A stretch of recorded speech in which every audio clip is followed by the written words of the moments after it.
Aujourd'hui, je reçois Marie-France Collet. Elle est fondatrice d'une entreprise qui s'appelle Les Filles de la construction. On parle aujourd'hui de marteau, de scie, mais surtout de confiance en soi, d'autonomie, de fierté et de santé mentale. Marie-France, elle propose un regard, une vision sur la rénovation qui est vraiment ancrée dans la réalité de nos jours en 2025. Ça coûte cher acquérir une propriété. Souvent, c'est des propriétés qui ont besoin d'un peu d'amour, un peu de rénovation. Puis, Marie-France, elle propose de faire des choix conscients. C'est-à-dire, est-ce que j'ai envie d'engager un entrepreneur, engager des ouvriers pour faire les travaux chez moi?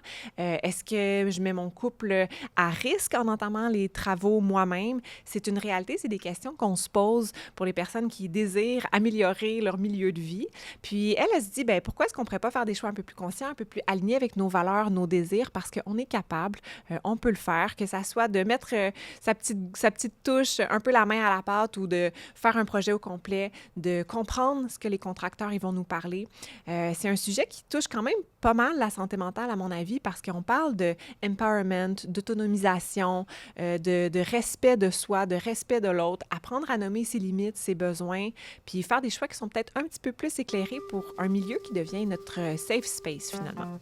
Bonne écoute. Bienvenue au podcast Créer, grandir, soigner. Un espace pour s'inspirer, grandir et se transformer. Je crois que la plus grande forme de liberté réside dans la conscience. Conscience de son monde intérieur, de son pouvoir créateur et de guérison. Ce podcast s'adresse aux esprits avant-gardistes, aux curieux et à tous ceux qui cherchent à créer une vie alignée et pleine de sens. Bienvenue à notre podcast.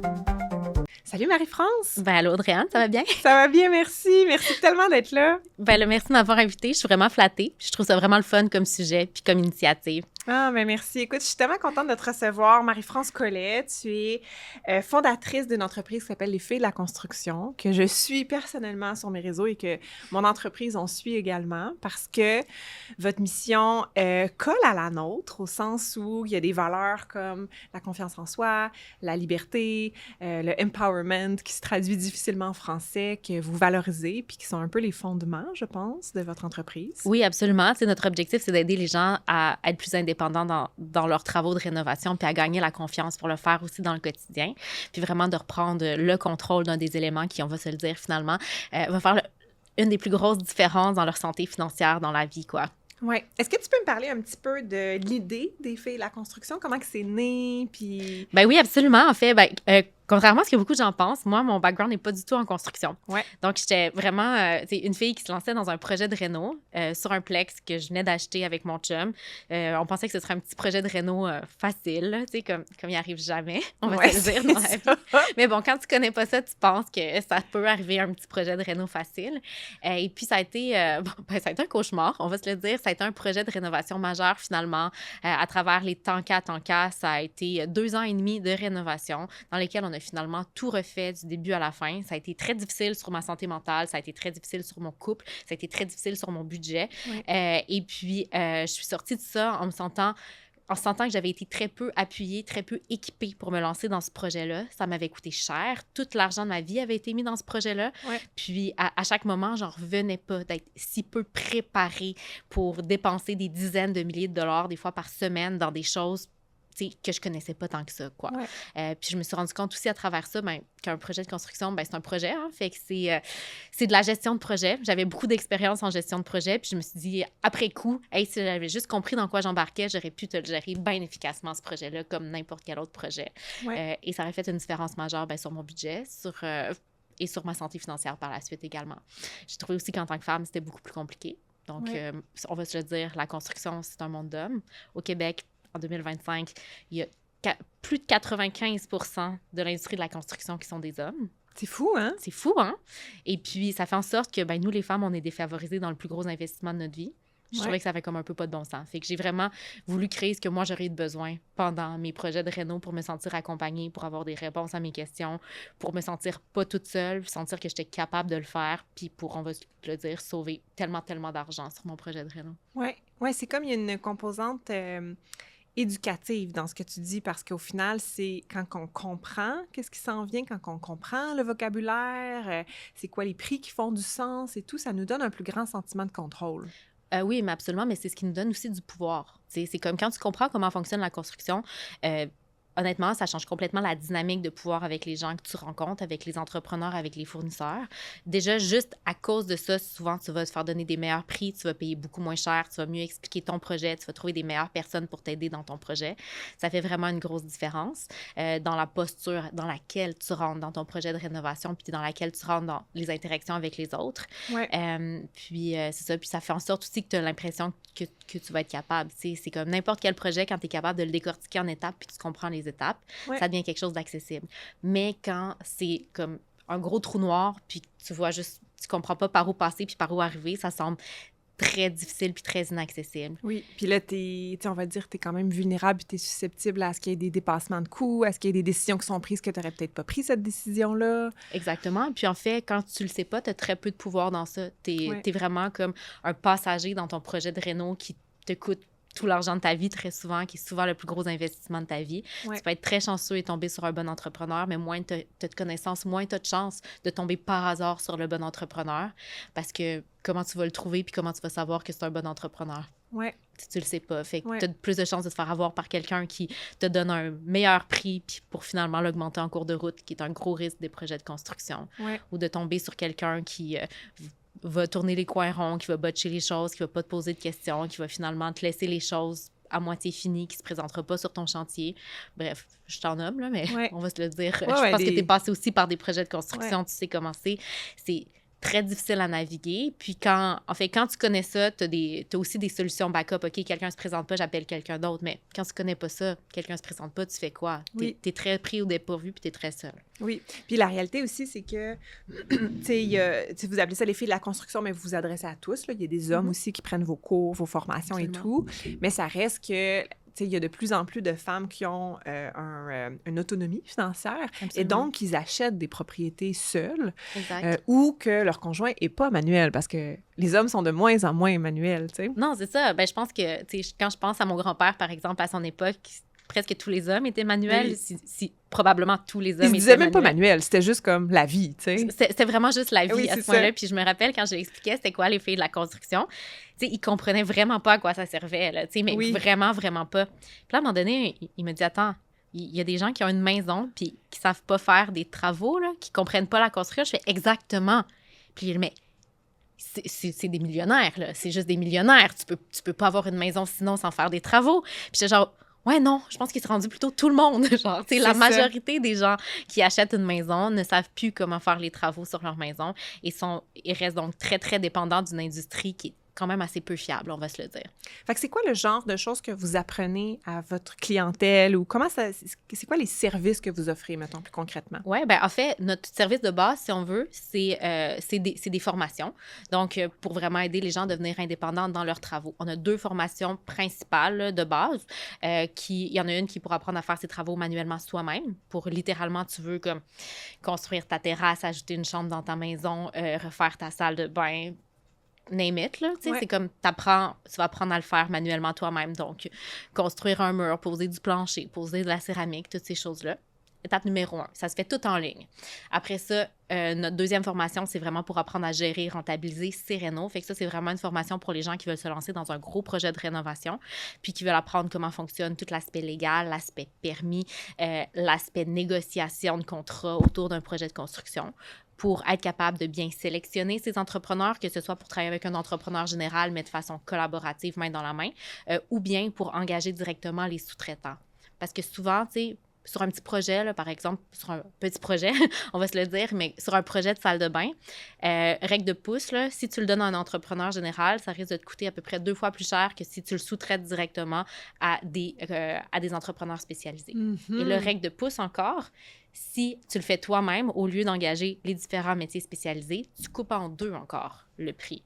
Donc, c'est ça. Fait que ça fait une différence majeure sur le prix des choses, là, et ça peut faire en sorte que tu peux ou que tu peux pas le faire. Mais moi, ce que j'aime dans ce que tu dis, c'est que ça devient des choix éclairés. Exact. Parce que quelqu'un qui dit, ben moi, j'ai pas le temps, j'ai pas l'envie de concrètement poser ma céramique, tu as quand même cette option-là de dire, Oui, mais tu peux peut-être quand même être en contrôle du chantier, tu sais, quand même savoir c'est qui fait quoi, à quel moment et tout, tu sais. Exact. Puis ça a énormément de valeur, même quand tu décides de travailler avec un entrepreneur général, ce qui peut vraiment valoir la peine sur des gros projets quand tu as moins le temps et que tu veux moins être impliqué.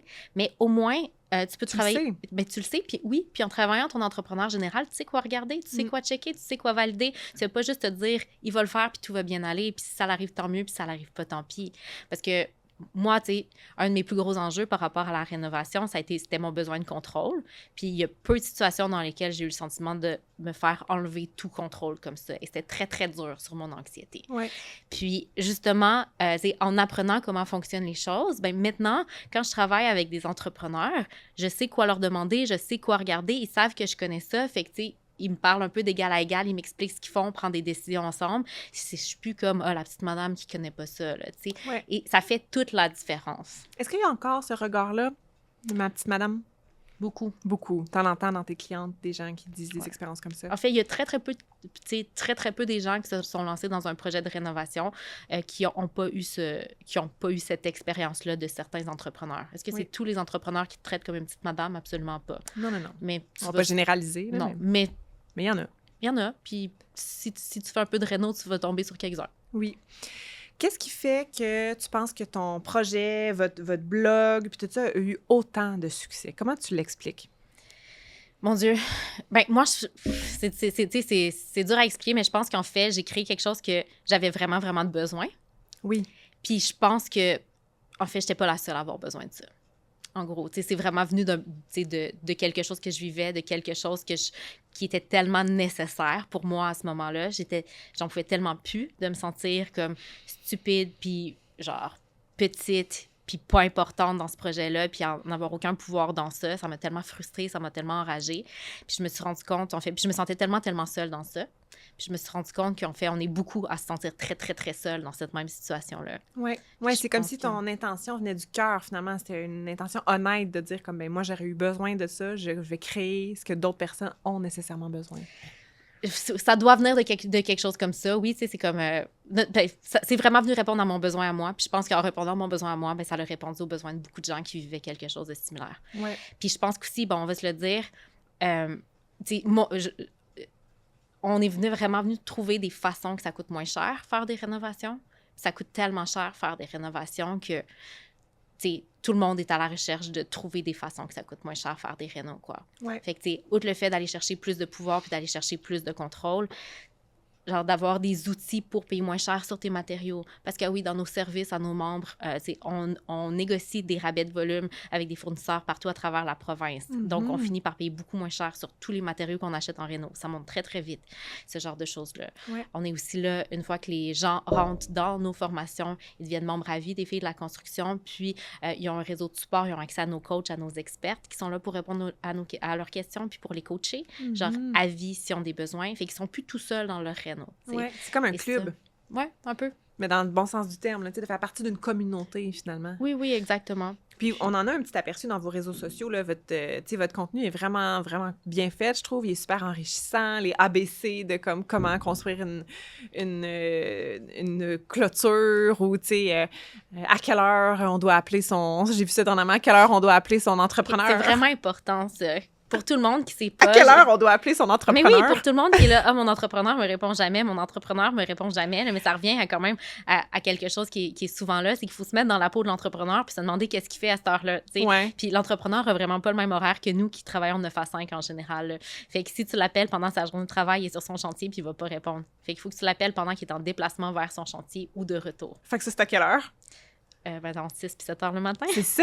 C'est ça. Faut le savoir! Oui. Personne n'oserait, il reste bien trop tôt, appeler quelqu'un à 7 heures le matin, tu sais. Mais non, entre 7 et 7 heures le matin, là, c'est le meilleur moment. Ils sont tous pris genre, dans le trafic ou sur la route. Là.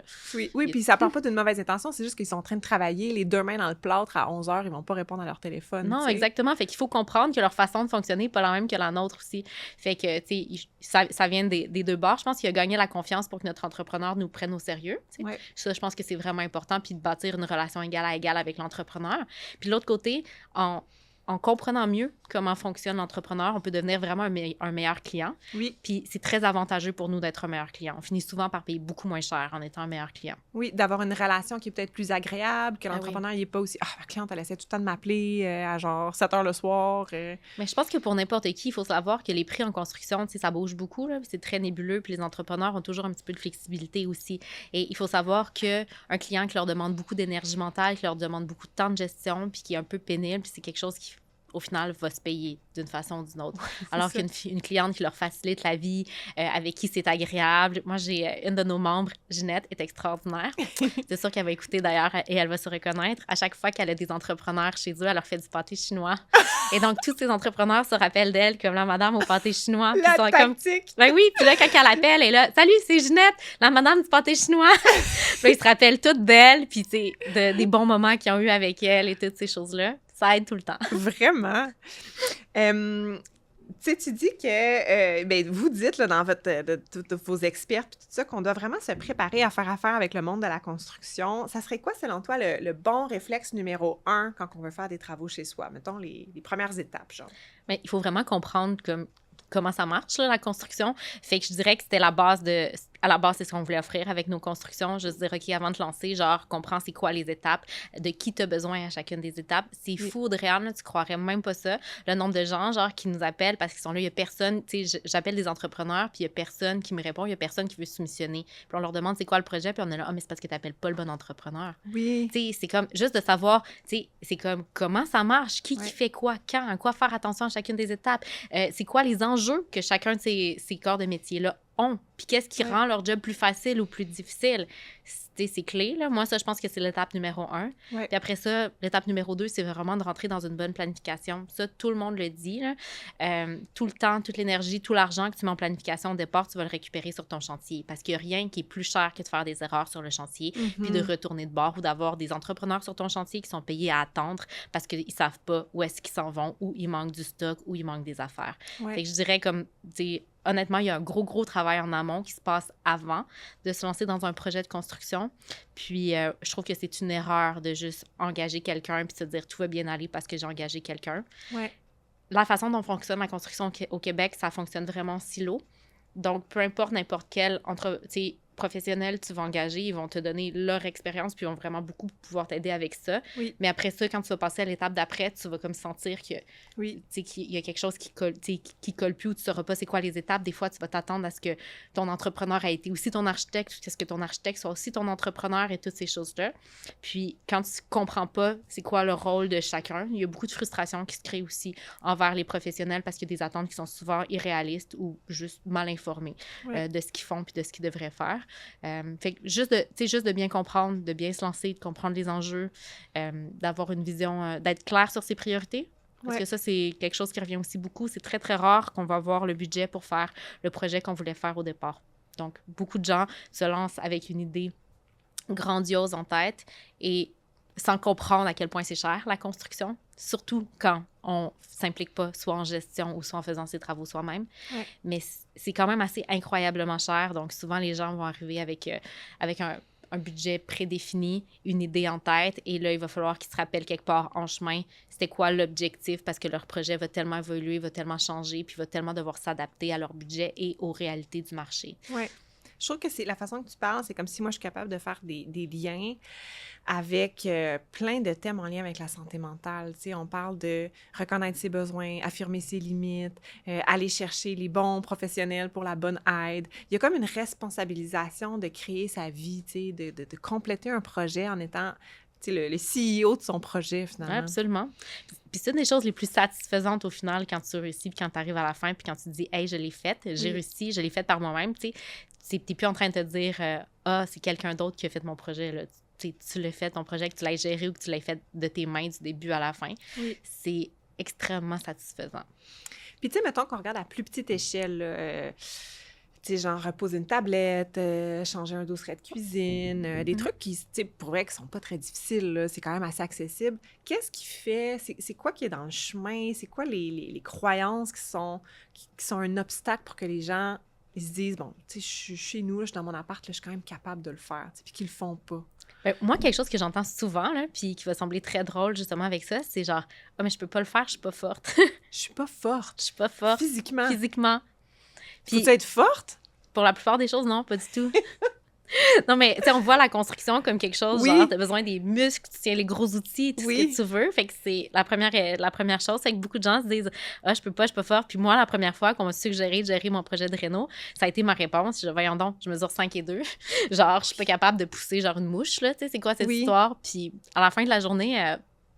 pour gérer un projet de construction, tu n'as besoin d'aucune force. C'est de la clair. gestion de projet. Mais même pour faire la majorité des projets, des travaux là, de construction soi-même, tu as besoin d'être patient, puis tu as besoin d'être minutieux. Fait que si tu prends ton temps puis tu es minutieux, généralement, ça va très bien. Tu n'as besoin d'aucune force. Puis je pense que c'est quelque chose qui bloque beaucoup les femmes. C'est ça, j'allais dire. En plus, c'est des compétences comme quand même assez typiquement féminines, la minutie et la patience. Là. Oui. C'est drôle. Et ça fait en sorte que beaucoup de femmes qui sont passées à travers nos formations sont arrivées à des résultats, par exemple, dans de la pose de céramique. Franchement, meilleur que beaucoup de gens qui font ça. Ben, je ne veux pas dire des pros, là, parce que, tu sais, il y a des vrais pros en construction, puis il y a des travailleurs qui le font, là, ce qui sont deux choses, là, tu sais. Mais bref, beaucoup des femmes qui ont fait nos formations ont eu des franchement meilleurs résultats sur la pose de leur céramique que beaucoup de travailleurs en construction, là. Parce que ils care, c'est leur maison, ils veulent le faire beau, puis ils prennent leur temps pour le faire. À partir de là, bon, c'est la première chose, ça, c'est vraiment une question, genre, il faut se rentrer dans la tête, là. C'est une croyance. C'est comme « get out of there », là. C'est ça. Puis la deuxième chose, cela dit, c'est que c'est pas par où commencer, puis t'as pas les skills techniques pour le faire. C'est pas nécessairement compliqué quand tu le sais, mais c'est un peu inaccessible quand tu le sais pas. Oui. Quelqu'un qui commence, est-ce qu'il est mieux de s'équiper avec comme des outils de base, genre beginner, pas trop investir, ou t'es plus du genre, non, on va chercher des outils de qualité dès le début? Moi, je suis plus du genre à aller chercher des outils de qualité dès le début ou à les louer. Ouais. Et en acheter moins. Là, c'est pas nécessaire de tout acheter d'un coup. Ce qui est vraiment le fun à avoir au début, c'est une perceuse, une scie ronde. Là. Puis moi, je trouve que ça vaut la peine d'investir dans de la qualité. Parce que ce qu'on pense souvent, on dit « Ah, genre, j'en fais pas beaucoup, c'est pas grave d'avoir quelque chose de moins bonne qualité. » Mais ce qu'il faut savoir, c'est que, en fait, moins on a de force, puis moins on a d'expérience, plus on a besoin que nos outils nous aident et travaillent pour nous. Donc, c'est les outils de qualité qui peuvent faire ça. Puis, c'est quelque chose comme un charpentier d'expérience, par exemple, pour avoir des bons résultats avec des mauvais outils. Il serait capable de le faire travailler puis de forcer plus puis le faire rentrer comme il veut. Moi, j'ai tendance à dire qu'avec peu d'expérience, on est mieux de mettre les choses de notre côté pour que ça marche. Ouais. Mais il y a plein de façons de louer des outils.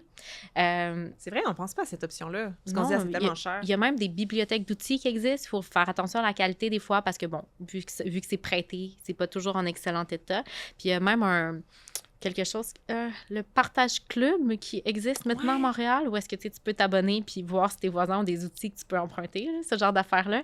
Fait que je suis vraiment une fan de ne pas investir gros, tout acheter dès le départ puis se dire « Ah, je dois investir 1500 $ pour me partir en construction. » Emprunter, là, on n'en a pas besoin souvent de nos outils. Fait que surtout les choses que tu as besoin une fois, comme par exemple, les coupes céramiques, on est vraiment mieux d'en louer un pour une fin de semaine de qualité que d'en acheter un cheap. Là. C'est clair. Oui, ça va casser ta céramique. Puis, Ah oui, c'est beaucoup plus difficile. Oui, c'est ça. Difficile.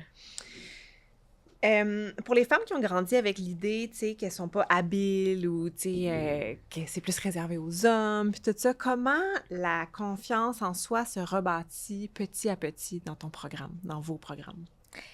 Bien, en fait, souvent, ça commence de savoir par où commencer, quoi. Je dirais, là, tu sais, c'est pour revenir à la problématique de base, là. Tu sais, généralement, ça a l'air tellement gros qu'on se dit qu'on n'est pas capable, mais quand on décortique un projet en petites étapes, puis qu'on apprend à décortiquer n'importe quel projet en petites étapes, ce qu'on fait à travers nos formations, bien, tout d'un coup, on se fait « Ah, mais cette étape-là, je suis capable de la faire. Cette étape-là, je suis capable de la faire. Cette étape-là, je suis pas capable de la faire, mais je suis capable d'aller chercher quelqu'un pour m'aider ou bien d'aller chercher de l'information sur cette étape-là. » Il y a comme plus... ça devient finalement quelque chose qui est complètement gérable puis accessible. C'est comme si tu dis à n'importe qui, par exemple, qui n'a jamais couru, genre, OK, il va courir un marathon. Genre, c'est comme... Il y a des étapes. Ben oui, mais si tu dis plutôt à la personne comme, OK, mais rends-toi au stop. Puis une fois que tu arrives au stop, on va regarder ensemble qu'est-ce qu'on fait après, genre, tu sais. Tu finis par l'avoir couru ton marathon, pas en une journée, mais tu sais, peut-être un mois et demi après, tu es arrivé à la fin du chemin, quoi. C'est intéressant ce que tu dis parce que, tu sais, je trouve que l'univers des rénos, c'est très anxiogène. C'est connu que ça crée des conflits dans les couples. Les gens sont anxieux de ça. Puis la façon que tu en parles, c'est beaucoup avec une approche, tu sais, qu'on appelle d'exposition là, en psychologie, c'est-à-dire fais-le, tu sais, confronte ta peur. C'est épeurant, mais après, l'anxiété, elle tombe, tu sais, quand tu te rends Absolument, compte que c'est des croyances, c'est des craintes. vraiment. Est-ce que tu le vois, des personnes qui ont participé à ton programme, qui, tu sais, qui avaient des enjeux d'anxiété ou, tu sais, même de dépression, ou des travaux qui les a, tu sais, vraiment mis à bout, puis qu'ils regagnent un peu de paix d'esprit? Oh mon Dieu, oui, ben tu sais, bon, il y a des gens qui arrivent, tu sais, dans la formation en se disant, genre, hey, j'aimerais commencer un projet, j'ai encore touché à rien, puis je me lance dans ça. Puis il y a des femmes qui arrivent complètement découragées aussi d'un Hmm. projet qui les a mis à terre, dans lesquels ils se sont fait avoir, dans lesquels ils se sont fait traiter comme une petite madame, dans lesquels on leur a manqué de respect, dans lesquels ils ont perdu énormément d'argent, puis ils ont perdu confiance en elles, puis confiance en les gens autour d'eux. Tu sais, c'est quelque chose qui est extrêmement commun. Mais il y a quelque chose de tellement puissant en apprenant à faire les choses soi-même et en étant plus dépendant des gens autour d'eux, puis en disant OK, oui, je pourrais engager quelqu'un si je veux, mais si jamais la personne ne se présente pas, là, je pourrais le faire moi-même. Là. Il y a quelque Hmm. chose du fait que tu n'es plus dépendante de quelqu'un d'autre qui te redonne, comme on disait dès le départ, beaucoup de pouvoir. Ouais. Je pense, en tout cas, moi, mon anxiété est toujours très liée au contrôle. Fait qu'en reprenant du contrôle, ça diminue mon anxiété. Mhm. Je pense que beaucoup de femmes l'ont vu. On a des femmes qui sont arrivées dans nos formations qui étaient là parce qu'elles étaient dans des moments très difficiles de leur vie puis qui avaient besoin de reprendre le contrôle sur quelque chose. Hmm. Puis c'était quelque chose qui était physiquement plus visible puis plus facile à reprendre le contrôle. On a eu des gens en période de deuil qui avaient perdu leur mari, qui se retrouvaient avec des rénaux à terminer, qui ne se sentaient pas capables de le faire seuls. Hmm. Tu sais, on a eu des gens qui étaient dans des situations où est-ce que des maisons étaient débutées, où est-ce que les entrepreneurs étaient partis avec beaucoup d'argent, puis là, ils devaient finir par eux-mêmes, puis ils ne savaient pas comment faire. Fait que ce sentiment-là, ben, de ne plus être seul fait une grosse différence. Puis après ça, d'avoir les outils pour avancer puis pour le faire aide également. Ouais. Puis un autre élément qu'on pense pas souvent, bon là, on va vraiment parler de l'aspect travaux manuels. Moi, j'ai pas commencé en faisant des travaux manuels. J'ai vraiment fait des travaux manuels plus vers la fin de mon projet, quand on va se le dire, j'avais plus d'argent pour engager des gens, là, tu Ouais. sais. C'est que, puis, puis je pensais pas que je serais bonne, puis je pensais vraiment pas que j'aimerais ça. Puis je dois dire qu'il y a quand même des gens qui ont plus de talent que moi ou qui aiment plus ça que moi, qui en feraient jour et nuit. Là. C'est pas mon cas, mais c'est très méditatif pour moi et je pense pour beaucoup de gens de se lancer dans des travaux manuels. Ça me fait penser à de la Intéressant. poterie. Genre, faire de la céramique, pour moi, c'est à peu près dans la même catégorie. Ah, je peux tellement l'imaginer. Tu sais, en fait, c'est comme tu t'installes tes affaires, là, surtout une fois que tu t'es bien installé. Puis beaucoup de gens arrivent jamais à cette expérience-là parce qu'ils se retrouvent, leur expérience des travaux manuels, c'est « Ah, il me manque les vis, ça, il me manque ça, il me manque ça. » Puis là, ils finissent par, genre, avoir créé un beau bordel puis qu'il n'y ait presque rien qui a avancé, puis c'est très décourageant. Mais quand tu t'organises comme il faut, que tu as bien planifié ton projet, que tu fais tes étapes, étape par étape, ben tu te lances, là, Ouais. puis tu fais juste faire les affaires. Tu penses Mhm. plus. Il y a quelque chose qui est tellement relaxant puis qui Ouais. fait vraiment du bien. Puis là, en plus, quand cette période-là un peu de relaxation ben, vient faire en sorte que tu n'as pas besoin de courir après un entrepreneur pendant 6 semaines, ça fait vraiment du bien. Moi, c'est Ouais. comme une chose qui m'a tellement apaisée après, genre, tout le stress de courir après des entrepreneurs pendant 2 ans. Ouais. Puis que finalement, je suis rentrée aux étapes où est-ce que j'ai pu commencer à faire des choses par moi-même.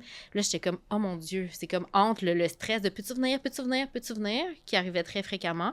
Et puis finalement, ben tu sais quoi, genre, il est 5 heures, je vais m'installer, je vais passer 3 heures à faire ça ce soir, puis là, je vois les choses avancer. C'est extrêmement calmant. Moi, Ouais. ça a été méditatif.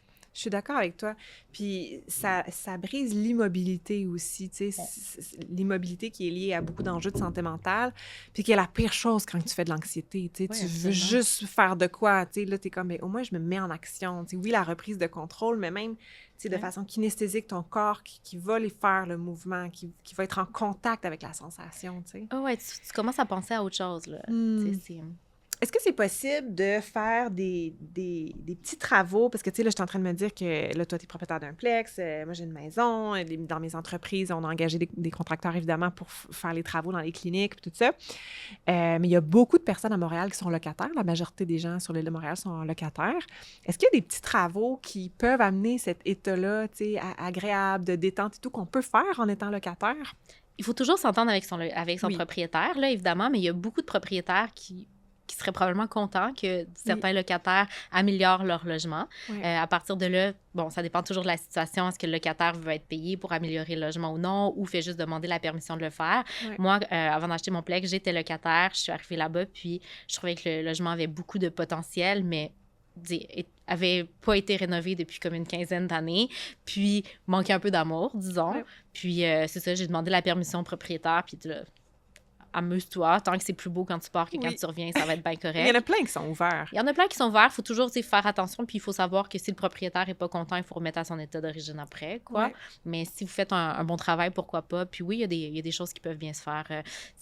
Un dosseret de cuisine, c'est quelque chose qui...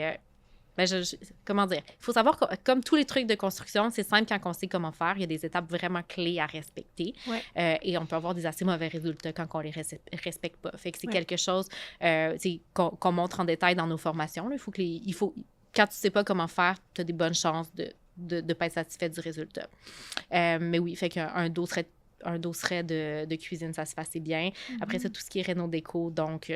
des moulures, ça peut assez se bien faire, les tablettes. Ouais. On peut faire des améliorations d'armoires de cuisine. Changer des poignées, ça, tu peux garder les origines puis les remettre à ton départ. Des tablettes, tu peux repousser les trous. Absolument. Absolument. Fait que... J'ai l'impression à partir de là, j'ai plus l'impression que je rentre pas ça du tout dans les travaux de rénovation. Là, changer des poignées, mais c'est vrai qu'on peut améliorer son espace significativement, même en étant locataire, oui. Mais tu sais, je me mets à la place de quelqu'un qui est vraiment dans une immobilité, tu sais, de dépression, quelque chose comme ça. Ça peut être des petits gestes, tu sais, qui sont comme de prendre soin, finalement, de prendre soin de son environnement, tu sais. Oui, absolument. Est-ce qu'il y a une histoire marquante d'une femme qui est passée par votre entreprise, par les filles de la construction, que tu aurais envie de nous parler? Mon Dieu, tu m'as déjà posé cette question, hein, puis je suis restée bloquée la première fois aussi. On reçoit tellement d'histoires, d'histoires différentes, de différentes personnes. Qu'est-ce que je pourrais vous raconter aujourd'hui? Qu'est-ce que je pourrais vous raconter aujourd'hui? Ben écoute, on parle d'immobilité. Fait que je vais te parler donc de la situation d'une de nos membres qui est devenue une amie à moi, en fait, à travers le temps. C'est pour ça que j'ai autant d'informations sur son immobilité puis à quel point elle n'était pas capable de bouger avant de se lancer dans la formation. Mais c'est ça, elle avait acheté un duplex et c'est quelque chose qu'elle voulait vraiment rénover son duplex et elle faisait énormément d'anxiété à l'idée de commencer, à l'idée de bouger, à l'idée d'avancer. Et même, là, tu sais, c'est comme faire un trou dans un mur, là, tu sais, pour mettre un cadre, lui semblait absolument impossible. Je peux pas vraiment rentrer dans ses motivations, dans le pourquoi du comment, mais bref, elle était pas capable de bouger. Et donc, elle est rentrée dans les filles de la construction en se disant « Hey, j'espère que ça va être la drive que j'ai besoin pour commencer mon projet puis pour me lancer dans mon projet. » Bref, ça doit faire 2 ans et demi, 3 ans, là, depuis le moment qu'elle est rentrée dans les filles de la construction, mais toutes ces rénovations sont terminées. C'est absolument magnifique. Elle a vraiment pas juste fait des trous dans les murs, là. Elle a complètement changé des murs, changé des cuisines de place, refait des fondations, tout ça du début à la fin.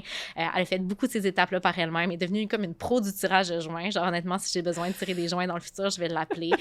Ce genre de situation-là. Puis, c'est vraiment impressionnant quand on se rappelle qu'elle n'était pas capable de faire un trou dans son mur. C'est ça, elle n'était pas manuelle. Non, puis non, mais aussi, elle était tellement anxieuse, elle avait tellement peur de faire une erreur puis de pas faire la bonne chose qu'elle était pas capable de mettre un pied devant l'autre, quoi, par rapport à son projet de rénovation.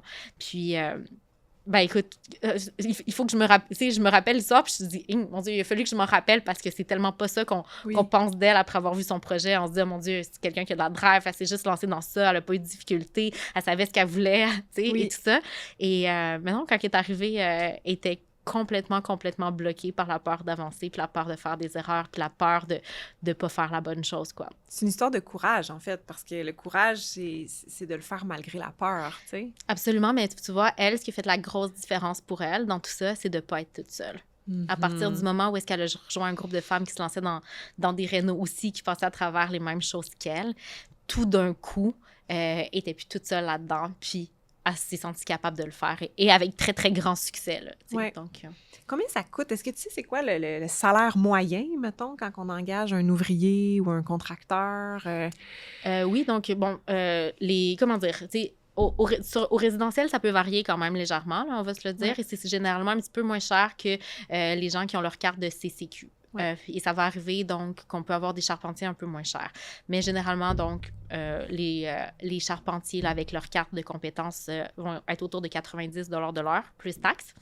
Quand on tombe dans électricien, plombier, on est dans à 100, 110, Puis électricien, 120. ouais. Ouais, 100, 110, 120, là. Fait que c'est un tarif horaire qui est, qui est très élevé. Je dois spécifier que la majorité de cet argent-là ne s'en va pas dans les poches des travailleurs. Donc, des fois, Oui. tu sais, des fois, on est là, oh mon Dieu, pourquoi ils travaillent, tu sais, genre, pourquoi ils font autant d'argent? Cela dit, nous, ça nous coûte cher parce que ça nous coûte ce montant-là plus taxes. C'est ça, j'allais dire, c'est pas de juger leur revenu parce que ça les vaut, là. Tout le monde mérite un salaire, tu sais, puis sont travailleurs autonomes.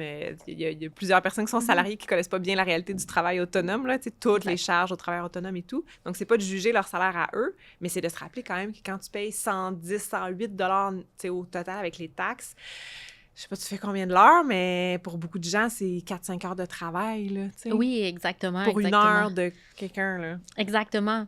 Puis, comment dire, et comme plusieurs de mes membres, tu sais, diraient, là, genre, OK, travailler 4-5 heures pour une heure de travail d'un travailleur qui est compétent puis qui fait une bonne job, c'est génial, là. Mais des fois, sur toutes les heures de travail, il y a des heures qui sont perdues. Il y a beaucoup, beaucoup, beaucoup d'heures qui s'en vont en ménage de chantier. Vous seriez étonné à quel point ça prend du temps, ramasser un chantier. Ouais. C'est quelque chose qui ne demande aucun skills, mais pour lesquels on paye les gens quand même. On va se le dire, La ils sont là, puis ils démolition. le font. Oh, il y a énormément de choses qu'on peut faire nous-mêmes pour lesquelles on paie. Puis c'est particulièrement frustrant, par exemple, quand on paye quelqu'un qui botche le travail. Et quand on essaie d'économiser, ça arrive fréquemment. Oui.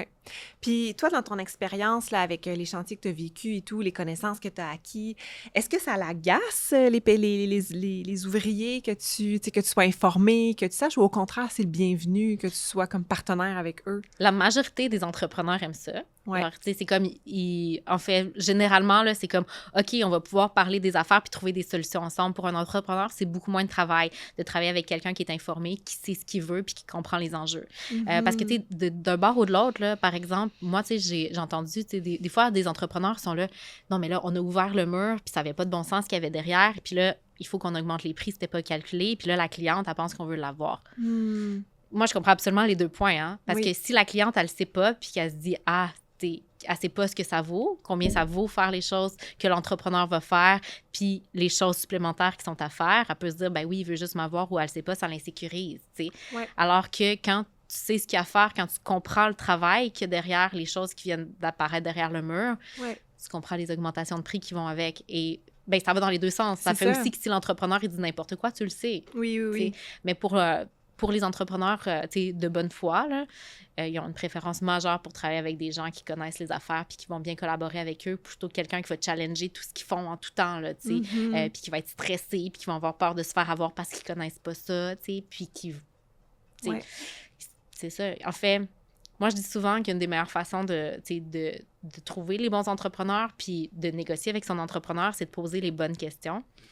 Puis... Et c'est vraiment les bonnes questions. Parce que, tu sais, si tu arrives et que tu poses des questions qui sont pas vraiment pertinentes, tu montres à l'entrepreneur que tu connais pas ça puis tu as l'air d'être une cliente difficile qui pose beaucoup de questions qui servent un peu à rien, quoi. Tu n'es pas informé. Mais quand tu connais ça puis que tu poses les bonnes questions, pour l'entrepreneur, c'est comme, OK, là, genre, c'est comme... genre, je suis pas en train de perdre mon temps ici, on sait où est-ce qu'on s'en va, ça va être une bonne collaboration, ça va être facile, on va pouvoir s'entendre sur les choses qui s'en viennent. Ça fait une différence majeure. Puis ça, c'est quelque chose qu'on peut apprendre dans tes cours puis tes formations? Oui, absolument. Non, tu sais, nous, comment dire, nos formations ne vont pas rendre personne entrepreneur général. Non, c'est pas le but non plus. Non, exactement. Mais bizarrement, on a quand même plusieurs membres qui se sont fait demander s'il est entrepreneur général par des travailleurs, juste parce qu'ils connaissaient tellement bien leur affaire. Ben oui, c'est juste tu comprends comment marche ton chantier, tu sais, fait que tu comprends, tu poses les bonnes questions, tu sais à quoi faire attention, tu sais quoi regarder.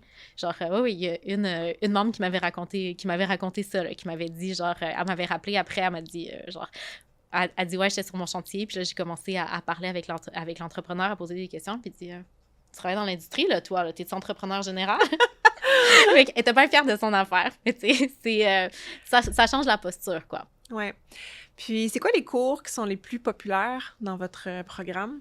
Qu'est-ce qui intéresse le plus les gens? Je suis curieuse. Mon Dieu, ben, comme je te dis, dans le fond, c'est qu'on a 2 formations principales là, qui donnent vraiment accès à la communauté des filles de la construction, donc à tous nos rabais fournisseurs à vie, aussi à la plateforme de collaboration à vie, puis à l'accès à des coachings privés aux besoins aussi. Ouais. Donc, c'est qui vos experts, juste pour... On a ingénieurs, architectes, designers, charpentiers, menuisiers, entrepreneurs général, avocates en construction, urbanistes, n'importe qui, en fait, que tu pourrais avoir de besoin dans ton projet de rénovation. Et ça te permet d'avoir accès à eux sans nécessairement donner un gros contrat puis payer plusieurs plusieurs milliers de dollars pour avoir un expert qui t'aide sur ton chantier. C'est quelqu'un qui peut donner une opinion très rapide là, au moment où est-ce que tu en as besoin. Ça se fait tout en ligne également. Fait que nos 2 formations, vraiment, c'est celle pour gérer, rentabiliser ses rénaux, puis celle pour faire ses travaux manuels. On a aussi des mini-formations qu'on appelle, donc une sur les salles de bain, qui est très populaire parce que c'est une formation qui est beaucoup moins dispendieuse et qui t'apprend en fait à gérer ton projet de salle de bain. Puis comme on mentionnait tout à l'heure, généralement en gérant les différents corps de métier, au lieu de travailler avec un entrepreneur général, tu peux sauver jusqu'à 50 et ça, c'est sans faire aucun travaux toi-même. Fait que ça, c'est une formation qui est très populaire. Et on voit monter en popularité aussi en ce moment notre mini-formation qui s'appelle Rénover à petit budget. Donc, je pense que c'est peut-être avec la conjoncture économique Tu m'étonnes. que l'option petit budget qui consiste moins à tout mettre à terre puis à tout remonter, mais à voir comment penser ses rénovations différemment pour vraiment améliorer son espace à petits coûts. Ouais. Ça s'en vient assez populaire en ce moment aussi. Ça fait combien de temps que ça existe, ton entreprise? Presque 5 ans. Bravo! Merci. Écoute, on a passé on est presque sur le point de passer le cap des 5 ans. C'est une grosse étape, en effet, comme entreprise. Est-ce que tu vois de plus en plus de femmes qui sont impliquées dans le domaine de la construction, pas juste pour elles, mais qui en font un métier ou... Écoute, les chiffres augmentent légèrement. Je sais que quand on a commencé il y a 5 ans, c'était moins de 4 de l'industrie qui étaient des femmes. Et là, ça a dépassé le 4 là. Ouais. Donc, oui... En 5 ans, tu sais. Oui, en 5 ans. Fait que oui, définitivement une augmentation de femmes dans l'industrie. Par contre, ce qu'on voit également, c'est que de toutes les femmes, de tous les gens qui rentrent dans l'industrie, il y a beaucoup plus de femmes qui quittent l'industrie que d'hommes. C'est un milieu de travail qui est encore peu adapté pour beaucoup de femmes, je crois. Oui. Oui, c'est ça, au niveau du mode de vie, au niveau de nos préoccupations, juste quand il n'y a pas de toilette puis que toi, t'es menstruée. Il doit y avoir des éléments comme ça. Oui, c'est probablement pas très simple avec la vie familiale. Ouais. Puis, dépendamment également des équipes et des chantiers sur lesquels on tombe, c'est une industrie masculine. Il y a une partie de ça qui est encore assez macho, mais on voit des équipes de filles, genre ça monter. On voit des équipes c'est ça, on voit des équipes de plus en plus diverses. Dans la région de Montréal, je ne sais pas trop exactement comment c'est en région. Moi, je trouve ça vraiment inspirant de voir des équipes de filles arriver. Puis, on a bâti un répertoire de femmes entrepreneurs sur notre site. Et il y a de plus en plus d'entreprises qui sont dirigées par des femmes ou fondées par des femmes. C'est vraiment le fun de voir ça. Parce que c'est une grosse partie de l'économie québécoise. Puis, c'est une partie de l'économie qui a été laissée jusqu'à maintenant uniquement aux hommes, quoi. 100%, t'as tellement raison. Mettons que quelqu'un nous écoute, là, puis qui se dit « Ah, là, j'ai le goût, là, que je me mets de l'avant. Soit que, tu sais, je suis tannée là, de gosser mon conjoint qu'il le fasse, ou mon père est pas disponible ou il est vieillissant. On accède à la propriété plus tard dans notre vie, donc nos parents sont plus tard ou sont plus vieux aussi, tu sais. Oui, puis on va arriver au stade où est-ce que bientôt, là, les gens n'auront plus des parents qui savent faire des travaux manuels non plus. Là. C'est vraiment quelque chose qui s'est perdu à travers les générations. Là. Oui, avant, exact. comme tu disais, tout le monde savait le faire, puis maintenant, si tu ne travailles pas en construction, tu ne le sais pas. Là. C'est ça, tu sais. Fait que quelqu'un qui veut se mobiliser et dire j'ai le goût de me lancer. Qu'est-ce que tu aimerais dire à cette personne-là? Ça serait quoi, mettons, les premières étapes? Ben là, la première chose que j'aimerais dire, c'est go, t'es capable. Oui. Donc, tu sais, honnêtement, ça peut sembler inaccessible, mais à moins d'avoir des problèmes physiques majeurs, là, c'est adapté à la plupart des gens. Puis la première chose qu'on doit passer, c'est le sentiment qu'on ne sera pas capable. Il n'est pas trop tard non plus. Nous, on a des femmes qui se sont lancées même dans notre formation en travaux manuels, donc pour faire les choses manuellement elles-mêmes, passer 70 ans, OK? Ah, ouais. Donc, je recommande toujours de le faire le plus tôt possible parce que on économise tellement à partir du moment où est-ce qu'on est capable de faire des choses nous-mêmes. C'est fou parce que maintenant, tu appelles un entrepreneur, ça ne te coûtera pas en bas de 1 000 $. C'est comme, ça va comme ça. Puis en fait, tu n'es même plus capable de trouver des gens pour réparer des petites choses. Donc, tu te retrouves soit avec une maison qui est mal entretenue. Une maison mal entretenue, souvent, va perdre son intégrité puis va perdre vraiment beaucoup de valeur à long terme. C'est pas génial. Ou tu te retrouves à payer très cher pour les services. Donc oui, on est capable. Il faut le faire, il n'est pas trop tard.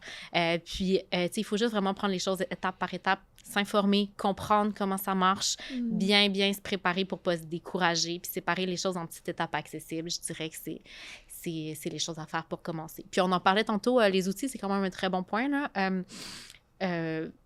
Aller chercher des bons outils. Une grosse erreur que les gens font quand ils commencent, c'est d'essayer de faire un peu avec les moyens du bord, puis ils se retrouvent à avoir des résultats assez moyens à cause qu'ils n'ont pas les bons outils pour faire les choses. Et c'est super décourageant. Fait que c'est surtout de mettre les choses en place pour ne pas se décourager. Ouais. Sinon, on le fait pas, puis on finit par engager quelqu'un, puis ça finit par nous coûter beaucoup plus cher. Ouais. Nous, c'est quelque chose qu'on fait avec nos membres, là, vraiment, là, les aider à mettre les choses en place pour qu'au moment où est-ce qu'ils arrivent à faire leurs travaux, ils se retrouvent juste à comme un peu faire de l'assemblage, puis que ce soit le fun, puis que ce soit leur projet méditatif. Là, on essaie d'éviter les 8 allers-retours à la quincaillerie, où est-ce que genre, plus personne ne veut jamais rien faire après, là, ce genre de choses-là. C'est ça. Puis mettez les chances de votre côté pour pas vous décourager. Là. Puis il faut être patient. Il faut être patient. Oui, ça, c'est l'autre affaire.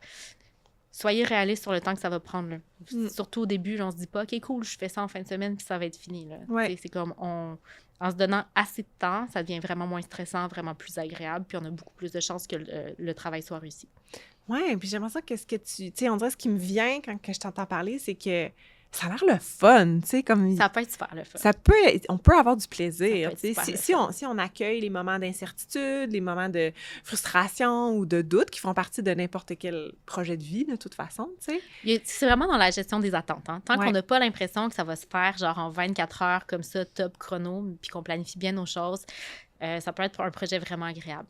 T'sais, nous, on voit beaucoup de filles qui nous reviennent après, qui nous disent « Ah, je pense peut-être genre me lancer on the side dans la céramique parce que j'ai tellement aimé ça. » Ce genre de choses-là, ça l'arrive fréquemment. On a aussi beaucoup de monde qui se dit « J'ai tellement aimé gérer mon projet que je pense aller chercher mes licences d'entrepreneur maintenant. » C'est comme... ça nous donne vraiment beaucoup, beaucoup de pouvoir et de sentiment de contrôle de pouvoir le faire. Et je pense que c'est bon pour notre âme à la fin de la journée. Ouais. Là, ça. Fait que c'est drôle à dire, là, c'est bon pour notre âme, mais on se sent mieux, genre. 100%, je suis d'accord avec toi, puis je le crois. J'ai une amie qui avait acheté un Plex, puis là, elle s'est dit, on va faire des rénos comme un peu plus de base avec les 2, 3,5, je vais m'en occuper moi-même, tu sais, c'est des locataires, tout ça. Il avait fait la salle de bain, elle a posé la céramique elle-même. Finalement, elle s'est trouvée comme vraiment bonne. Elle a trouvé que c'était vraiment bien fini au final, tu sais. Puis son père lui avait montré comment faire, elle l'a fait, puis tout. Puis là, arrivée à l'appartement principal qui était le leur, elle a dit au contracteur, je vais m'occuper de la céramique, de la salle de bain, finalement, moi-même. Oui. Elle a gagné en confiance, elle a eu du plaisir à le faire, c'était méditatif. Ça lui a pris comme un week-end faire son sol, mais c'est pas grave, tu sais. Ben oui, mais c'est ça, il y a quelques semaines, justement, sur notre plateforme de collaboration, il y a une femme qui nous écrit pour nous dire bon, qu'elle avait un très gros projet, donc elle l'a fait en partie avec un entrepreneur, puis en partie par elle-même. Fait qu'en gros, il essayait de faire toutes les étapes qu'ils pouvaient par eux-mêmes, mais un entrepreneur s'occupait de la majorité des choses. Et donc, une fin de semaine, elle fait sa céramique, et elle mentionne, c'est ça, que l'entrepreneur est un peu macho, qu'il s'entende pas super bien, puis tout ça. Et le lundi arrive, l'entrepreneur arrive, puis il dit « Ah, vraiment belle la céramique, quel entrepreneur t'a fait ça? » Elle était tellement fière de lui dire que c'est elle qui l'avait fait elle-même. Apparemment, l'entrepreneur a juste rien dit après, il a fait autre chose.